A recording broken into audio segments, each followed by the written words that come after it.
If you're about to get married and you own a property, but your partner does not own a property, are there risks? There are two major risks you ought to be aware of. The first is that the person who does not own a property, the moment he or she gets married to the person who owns a property, the person without the property is no longer a first-time buyer.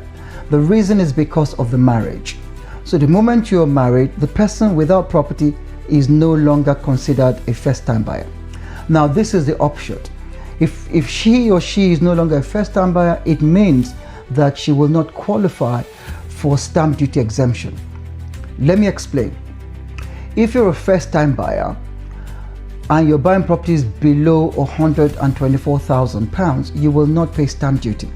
But if this is your second property, you will pay 5% of the purchase price because you are no longer a first-time buyer. If you are a first-time buyer, you will not pay stamp duty. But if you're not a first-time buyer, you will pay 5% surcharge. And that's why it's important to know when a person is a first-time buyer and when a person is not a first-time buyer. So let me just clarify that. Where you're about to get married and your partner owns a property and you do not, the moment you get married, you would lose your first-time buyer status and you will be considered a second-time buyer.